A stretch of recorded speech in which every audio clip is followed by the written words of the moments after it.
नमस्कार। अपना उत्तराखंड के इस वक्त के बुलेटिन के साथ मैं हूं अनुपम टेहरी से। खबर है यहां पर डोबरा चाठी पुल को लेकर सियासत जोरों पर हो रही है। कांग्रेस और बीजेपी में पुल के क्रेडिट लेने की होड़ मची हुई है। कांग्रेस आज पुल पर सम्मान समारोह आयोजित करने जा रही है। पुल को लेकर आंदोलन करने वालों को सम्मानित किया जाएगा। वहीं भारतीय जनता पार्टी 8 नवंबर को पुल के उद्घाटन की तैयारियों में जुटी हुई है।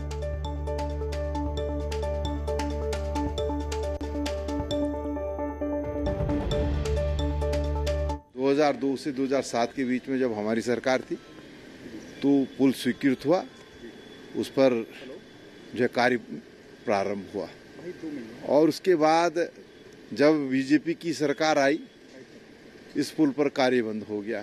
फिर हम जब 12 में फिर और 17 के बीच में हमारी सरकार आई तो हमारी सरकार ने फिर इस पर जो है कार्य प्रारंभ कर दिया है। आज पुल बनकर के तैयार है, लेकिन सरकार उसको आवाजाही के लिए नहीं खोल रही है, सिर्फ इसलिए कि मुख्यमंत्री जी को उद्घाटन करना है, इसलिए उसमें विलंब किया जा रहा है। कांग्रेस के उन मित्रों से और विशेष रूप से अपने पूर्व मुख्यमंत्री माननीय हरीश रावत जी से ये पूछना चाहता हूं कि जब वो सीएम थे, जब कांग्रेस की सरकार थी, तो इसी डोबरा चांठी पुल का जो निर्माण कार्य था वो रुक गया था। तब कांग्रेस की ये संवेदनहीन सरकार कहाँ थी? और अब बात कर रहे हैं त्रिवेंद्र कैबिनेट की बैठक की। आज शाम को 4 बजे सचिवालय में त्रिवेंद्र कैबिनेट की बैठक होनी है, जिसमें कई अहम प्रस्तावों पर मोहर लग सकती है। शाम 4 बजे का वक्त है त्रिवेंद्र कैबिनेट की बैठक का और इसमें कई अहम प्रस्तावों पर आज मोहर लगने की संभावना है। आगे बढ़ते हैं। मंत्री हरक सिंह के विभागों की मुख्यमंत्री त्रिवेंद्र सिंह रावत आज समीक्षा करने वाले हैं। हरक सिंह रावत वन, श्रम, आयुष विभाग के मंत्री हैं और आज मुख्यमंत्री त्रिवेंद्र सिंह रावत उनके विभाग की समीक्षा करेंगे। मुख्यमंत्री आवास पर आज ये समीक्षा होगी। वन, श्रम और आयुष विभाग के मंत्री हैं हरक सिंह।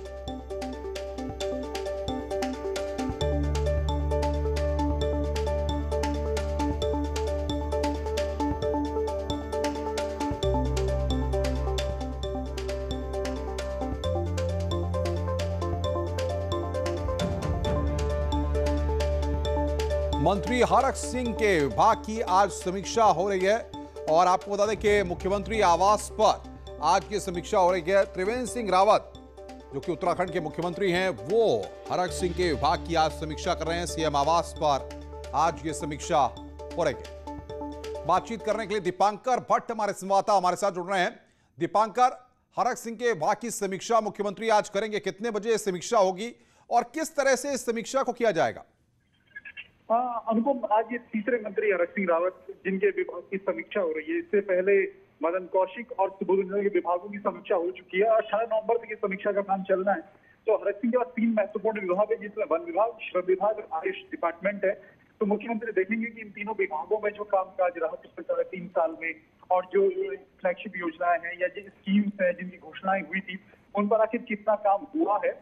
और इसके बाद फिर बाकी जो 5 मंत्री और बचते हैं उनके विभागों की समीक्षाएं होनी है। अनुपम, तो 9:30 बजे से समीक्षा का कार्यक्रम शुरू होगा और 11:30 बजे तक इस समीक्षा पूरी हो जाएगी। बिल्कुल दीपांकर, आप नजर बना के रखिए, आगे भी हम आपसे अपडेट लेते रहेंगे। दीपांकर भट्ट हमारे संवाददाता बता रहे हैं कि मुख्यमंत्री आज हरक सिंह के विभाग की समीक्षा करेंगे।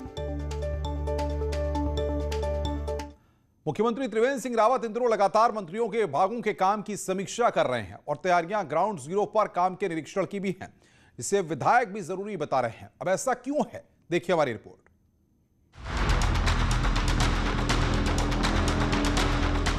किस विभाग में काम का हाल क्या है, ये बात इन दिनों मुख्यमंत्री अपने मंत्रियों से पूछ रहे हैं। वहीं विभागों की समीक्षा के बाद तैयारी जमीन पर काम देखने की है और मुख्यमंत्री का कहना है कि ये काम वो खुद करेंगे। विभागीय दौरे, विभागीय समीक्षा और प्रवास के दौरान जो समीक्षाओं में जो कुछ विषय आएंगे सामने, तो उनको फील्ड में जाकर मैं कोशिश करूंगा कि अगर ऐसी कहीं पर कोई कंट्रोवर्सी होती है या किसी तरह की कोई शिकायत आती है समीक्षा को लेकर के, तो उन स्थलीय निरीक्षण भी मैं कर सकता हूं। और मेरी कोशिश होगी हर प्रवास में हम कोई ना कोई स्थलीय निरीक्षण करें। मुख्यमंत्री का कहना है कि जिलों के दौरे, काम की समीक्षा और रात्रि प्रवास का कार्यक्रम लगातार चलता रहेगा और मुख्यमंत्री के इस प्लान को बीजेपी विधायक ही जरूरी बता रहे हैं और कहा कि जिन जिलों में कुछ मंत्री नहीं जा रहे, वहां मुख्यमंत्री के जाने से फायदा होगा। कुछ लोगों ने सही तरह से उसका पालन नहीं किया है। इसलिए माननीय मुख्यमंत्री जी स्वयं चिंतित हैं, स्वयं जिलों का भ्रमण भी कर रहे हैं और उन्होंने कहा है कि हम समीक्षा भी करेंगे और साइट पे जाकर के कार्य की गुणवत्ता को भी देखेंगे और परखेंगे कि क्या जो हमने कार्य स्वीकृत किए हैं उसका गुणवत्ता ठीक है या नहीं है। 4 महीने बाद सरकार का 4 साल का कार्यकाल पूरा हो जाएगा और चुनावी साल की शुरुआत हो जाएगी। ऐसे में ग्राउंड जीरो पर मुख्यमंत्री का निरीक्षण चुनाव से पहले असल तस्वीर साफ जरूर कर देगा। दीपांकर भट्ट, न्यूज़ 18 देहरादून। आगे बढ़ते हैं, रुड़की से खबर है। यहां पर विधायक देशराज कर्णवाल को पार्क और सड़क के शिलान्यास पर नहीं बुलाया गया था, जिसके बाद कर्णवाल बुरी तरह से भड़क गए। विधायक जी ने सहायक नगर अधिकारी को जमकर फटकार लगाई। हालांकि इस दौरान विधायक आपा खोते हुए भी नजर आए। कर्णवाल ने कहा कि यह काम मुख्यमंत्री की घोषणा में था। आपको बता दें कि मेयर और पार्षद ने यहां पर सड़क और पार्क का शिलान्यास किया था, जिस पर अब खासा बवाल हो गया है। पहले हुई, ये मेयर बाद में बना, मेरी घोषणा पहले हुई, तो फिर अब उद्घाटन करेंगे मेयर साहब। तो क्या मेयर को आंख फूट रही थी कि मुझे बुलाता हूं? शादी में अब्दुल्ला दीवाना, मेयर साहब वहां पर उद्घाटन कर जाए, ये गलत बात है। मेयर साहब भारतीय जनता पार्टी के अब एक सदस्य हैं, उन्हें भाजपा की रीति नीति से अवगत होकर काम करना चाहिए, उद्घाटन करना चाहिए। शिलान्यास का जो कार्यक्रम था वो कार्यक्रम वहाँ के क्षेत्रीय पार्षद बहन शिवानी कश्यप जी द्वारा रखा गया था। बहुत सारे लोग वहाँ पर मौजूद थे। वो कार्यक्रम हुआ और उस कार्यक्रम में उस क्षेत्र के जो विधायक हैं देशराज कर्णवाल जी, उनकी धर्मपत्नी भी शामिल हुई। क्रेडिट गेम जोरों पर है। आगे बढ़ते हैं, उत्तराखंड से 1 लाख प्रवासी वापस किया गए मामले पर अब राजनीति शुरू हो गई है। भारतीय जनता पार्टी और कांग्रेस 2022 से पहले बचे प्रवासियों को साधने की अब लगातार कोशिश कर रहे हैं। कोरोना की मजबूरी में उत्तराखंड में 3,57,000 प्रवासी वापस लौटे, लेकिन थोड़ा माहौल क्या बदला। 1 लाख प्रवासी फिर शहरों को लौट गए। पलायन आयोग के 30 सितंबर तक के आंकड़ों के मुताबिक 29% प्रवासी लौट चुके हैं, जबकि 71% प्रवासी अभी भी राज्य में हैं, जो स्वरोजगार, खेती, पशुपालन और मनरेगा से जुड़े हैं। युवा रहना चाहता है, रिपोर्ट में बिल्कुल क्लियर आ रहा है और अपॉर्चुनिटीज मिलेंगी तो युवा रह रहा है। अभी देखिए 30 सितंबर को हमने सर्वे किया था, तो प्लेन्स में खुल गया है। पुनः पलायन उतना नहीं हुआ जितना हम लोग सोच रहे थे कि पुनः पलायन हो जाएगा, तो युवा रहना चाहता है। प्रदेश के लिए बड़ी अच्छी बात है। उत्तराखंड में पलायन बड़ी समस्या रही है। ऐसे में प्रवासियों के पलायन पर राजनीति शुरू हो गई है। कांग्रेस का कहना है कि सरकार के पास कोई प्लान नहीं है और इसीलिए प्रवासी जा रहे हैं। वहीं सरकार ने साफ किया है कि जो गए उनका दूसरी जगह घर था या फिर पक्की नौकरी। सरकार उसके लिए आधारभूत सुविधाएं तैयार करे और उसके बाद स्वरोजगार की बात करे। क्या किया सरकार ने तैयार? कह रहे हैं कि लोन ले लो, लोन के लिए गारंटर तुम लेके आओ। अरे भाई, एक बेरोजगार आदमी कहाँ से गारंटर लेके आएगा? देखिए, जो लोग वहाँ परमानेंट या इस तरह की सर्विस में थे जहाँ वो 20 साल से काम कर रहे, उनकी फैमिली रह रही, उन्होंने अपना आशियाना बना लिया, तो स्वाभाविक तौर पर उनको जाना ही पड़ेगा। जिन्हें जाना था वो चले गए, लेकिन बीजेपी और कांग्रेस की नजर बचे हुए प्रवासियों पर है, जिन्हें 2022 में कांग्रेस पक्के रोजगार का वादा कर रही है, तो बीजेपी 2022 से पहले स्वरोजगार का। दीपांकर भट्ट, न्यूज़ 18 देहरादून। 1 महीने से नौकरी के लिए अनशन पर बैठे डीएलएड प्रशिक्षित बेरोजगारों का अनशन 37वें दिन बाद आखिरकार खत्म हो गया। शिक्षा मंत्री के आगे जब त्योहार की खुशियां परिवार के साथ मनाने की बेरोजगारों ने गुहार लगाई, तो मंत्री जी का दिल पसीज गया। शिक्षा निदेशालय में 37 दिन तक ठंड के इस मौसम में दिन रात बैठे डीएलएड प्रशिक्षित बेरोजगारों की जब सचिव से लेकर निदेशक तक ने नहीं सुनी, तो बेरोजगार मंत्री जी के आगे नतमस्तक हो गए। लड़कियां हाथ जोड़े मंत्री जी के आगे ही करवा चौथ पर घर जाने की गुहार लगाने लगी, तो पहाड़ों से आए युवाओं ने दीपावली मनाने घर जाने की इच्छा जताई, जिस पर शिक्षा मंत्री ने 3 दिन में नियुक्ति की प्रक्रिया शुरू करने के निर्देश सचिव को दे दिए और आंदोलन भी खत्म हो गया।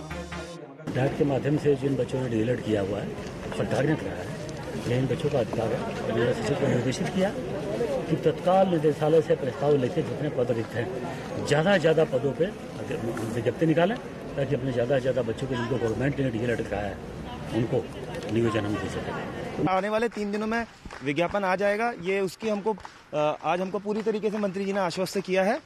और जैसा कि हम क्रमिक अनशन पे बैठे हुए थे, आज से हम क्रमिक अनशन बंद कर देंगे, लेकिन बने रहेंगे शिक्षा निदेशालय में। अब मंत्री महोदय ने निर्देश तो दे दिए हैं, लेकिन क्या ये निर्देश 3 दिन के अंदर धरातल पर उतर पाएंगे, ये देखना होगा, क्योंकि तब तक प्रदर्शनकारी निदेशालय में ही डटे रहेंगे। न्यूज़ 18 के लिए देहरादून से भारती सकलानी की रिपोर्ट। और अब बात कर रहे हैं पिथौरागढ़ के आपदा प्रभावितों की, जिनकी दिक्कतें लगातार कम होने का नाम नहीं ले रही हैं। मामूली सा मुआवजा मिलने के बाद अब प्रभावितों को राहत शिविरों से निकालने की तैयारियां तेज हो गई हैं। पिथौरागढ़ में इस साल बारिश ने जमकर तांडव मचाया।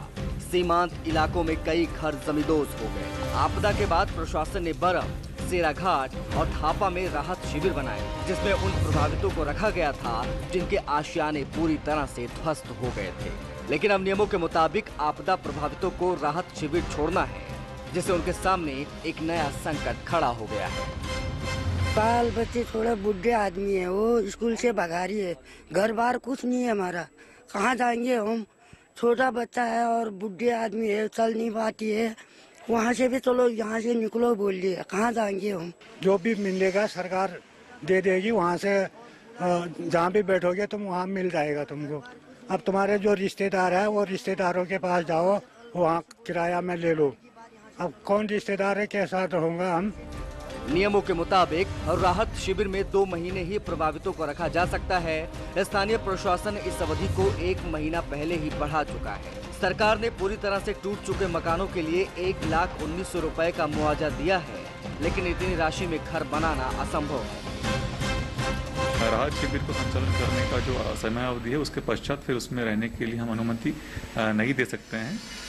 लेकिन जो भी उसके अलावा जो राहत हो सकती है उसके लिए हम आपको मदद करेंगे। विस्थापन के लिए भी उन्होंने अपना बात रखा है कि हमको विस्थापित करने की जो प्रक्रिया है उसको जल्दी से पूर्ण किया जाए। हालांकि प्रशासन आपदा से तबाह हो चुके गांवों को विस्थापित करने का भी प्लान बना रहा है, लेकिन इसे अमल में आने में अभी वक्त लगेगा। अब सवाल ये है कि इस कड़कड़ाती ठंड में आखिर जाएं तो कहां जाएं। न्यूज़ 18 के लिए पिथौरागढ़ से विजयवर्धन उप्रेती की रिपोर्ट।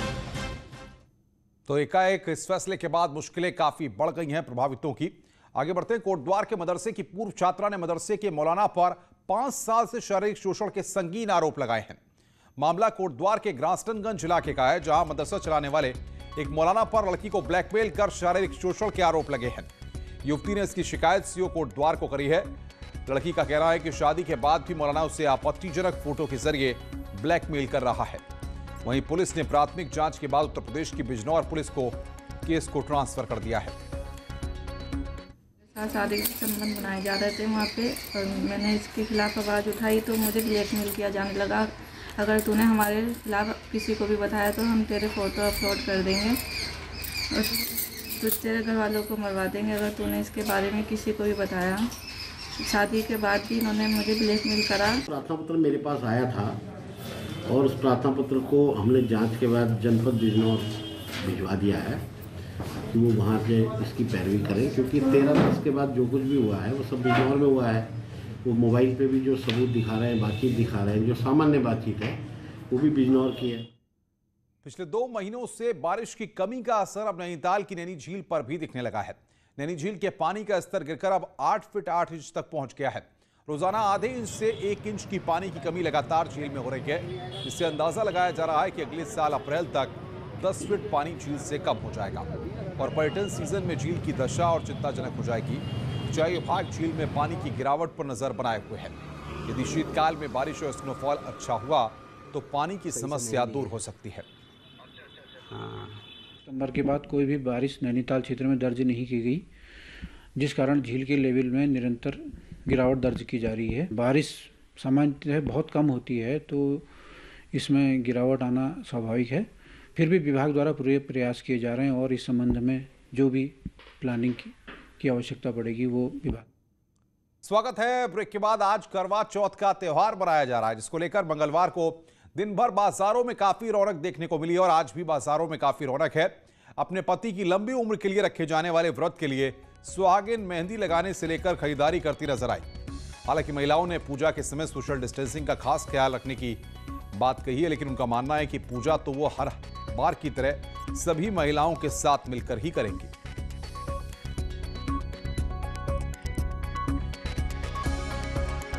ना वैसा नहीं है सब कुछ, लेकिन फिर भी ये त्यौहार और थोड़ा बहुत आने वाला है, दिवाली का फेस्टिवल, तो होंगी तैयारियां तो चल रही हैं और ये वाला तो जरूर करेंगे सब हम अच्छे से।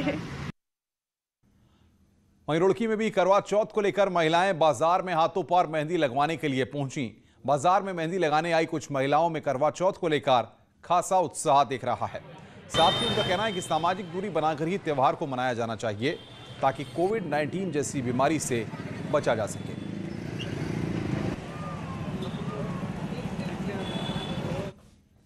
वहीं उत्तरकाशी के बाजारों में भी करवा चौथ को लेकर महिलाएं खरीदारी करती हुई दिखाई दी। महिलाओं का कहना है कि करवा चौथ के मौके पर खरीदारी करने और मेहंदी लगवाने का मौका मिला है। वहीं त्योहारी सीजन को देखते हुए जिलाधिकारी उत्तरकाशी मयूर दीक्षित ने लोगों से कोरोना काल में सतर्कता और सोशल डिस्टेंसिंग के नियमों का पालन करने की अपील की है।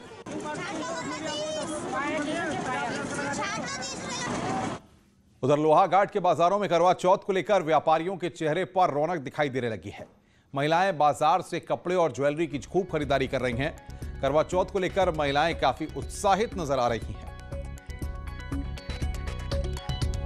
करवा चौथ हम दोनों मनाते हैं, क्या करते हैं? बेसिकली वट सावित्री का व्रत हम लोग रखते हैं, लेकिन अब हम करवा चौथ का भी व्रत रखने लगे हैं क्योंकि ये पति की दीर्घायु के लिए रखा जाता है, तो हम लोग इस फेस्टिवल को भी अपनाने लगे हैं। पहले तो प्लेन्स में भी होता था, लेकिन अब पहाड़ों में भी महिलाएं बहुत उत्साह से मनाती हैं और इसमें खरीदारी बहुत अच्छे से करती हैं। चाहे आप रेडीमेड को ले लीजिए या ज्वेलरी ले लीजिए, किसी भी उसमें बहुत अच्छे, बहुत उत्साह से बाजार में पूरी रौनक रहती है।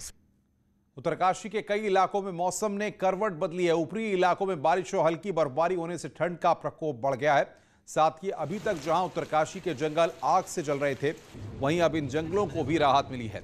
उत्तरकाशी जिले के हर्षिल, गंगोत्री, यमुनोत्री, भटवाड़ी के ऊपरी इलाकों में बारिश और हल्की बर्फबारी से मौसम काफी सुहावना हो गया है।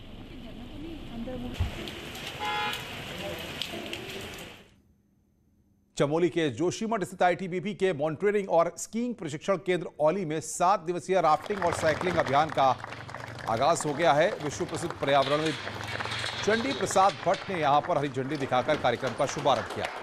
20 सदस्यीय दल कठिन रास्तों के साथ ही अलकनंदा के साथ साथ राफ्टिंग के जरिए चमोली, गौचर, श्रीनगर, देवप्रयाग के होते हुए शिवपुरी पहुंचेगा, जहां 9 नवंबर को इसका समापन होगा। इस 20 सदस्यीय दल में 5 महिला भी भाग ले रही हैं। Mountaineering, skiing, rafting, kayaking, canoeing के फील्ड में हमेशा हम राष्ट्रीय स्तर पर रहे हैं और औली इसका मुख्य प्रशिक्षण संस्थान रहा, जहां से सारे खिलाड़ी निकलते हैं। खबरों का सिलसिला लगातार जारी है। फिलहाल अपना उत्तराखंड के इस बुलेटिन में इतना ही। नमस्कार।